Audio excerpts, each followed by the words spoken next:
Star Wars The Rise of Skywalker is now just 103 days away from its official release by writer and director J.J. Abrams and Chris Terrio, that is all set and ready to end the sequel trilogy and the Skywalker saga itself, while also introducing new revelations to the Skywalker saga.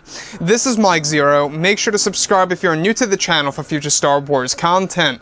So what's really exciting about Episode 9 is that we do know that this film is going to contain many different connections to the prequels and the originals, as well as borrowing elements from Star Wars Legends, also known as the Expanded Universe, that they used for inspirational source material to tell a very unique and original story for the characters of Rey, Kylo, Palpatine, Luke, you name it. Now, this movie is said to be the darkest Star Wars film there is, which really is a big and bold thing for Disney and Lucasfilm to do, and hopefully that they can very much, promise that to fans once it arrives in theaters this December. Now, these past couple of weeks or so, we've been learning a whole lot more about this film, and when it all comes down to one of the actual concept art descriptions, this is where things begin to get very intense for Episode 9. Now, specifically, what's really intriguing about all of this is that shot descriptions consisting of a sequence where it's explained that both Rey and Kylo Ren are fighting each other on board of the Death Star wreckage, in the middle of the ocean in a dangerous thunderstorm. It's explained to be a very dramatic and intense sequence between both Rey and Kylo Ren, where it's said that as Rey wields the Skywalker saber, she begins to hear the Force Ghost voices of Anakin Skywalker and Obi-Wan Kenobi in the background, where it's described that they appear to sound far older than ever before. Now, it's described that they are delivering the code of the first Skywalker to Rey while she fights Kylo Ren to focus on him better and stand her ground. The voices of Obi-Wan and Anakin are said to be faint and are planned to have an echo effect as Rey wields the Skywalker saber against Kylo. It's said that the code of the first Skywalker is said to give Rey better judgment and to allow her to understand the ways of the ancient Jedi as told by both Anakin and Obi-Wan Kenobi, where eventually Luke's Force Ghost is also said to tune in, telling Rey an additional passage of the ancient code of their bloodline and legacy. So let's go over a couple of parts about this. Now, what's really exciting about Episode 9 is that we will be diving into new Jedi, Sith, and Force lore, and this, without a doubt, is introducing new types of Jedi and Force lore. That is, of course, the code of the first Skywalker. Now, the first Skywalker is actually said to be a very interesting side of The Rise of Skywalker, because we do know that this title of Episode 9 is going to have over 3 different meanings of it all, and the first Skywalker seems like it's going to play a role in the official title of Episode 9.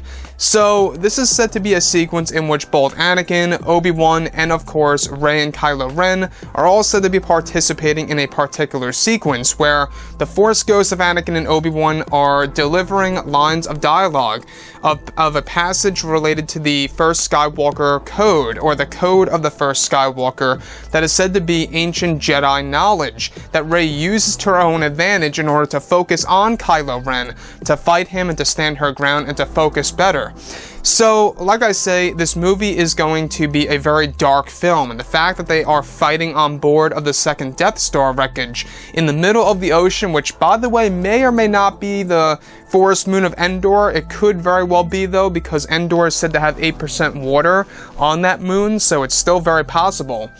But looking past everything here, how the characters of Obi-Wan and, of course, Anakin are said to have far older voices than ever before. They sound far older than ever before in the Skywalker saga as they are talking to Rey, only when she wields the Skywalker saber. A very interesting piece for sure.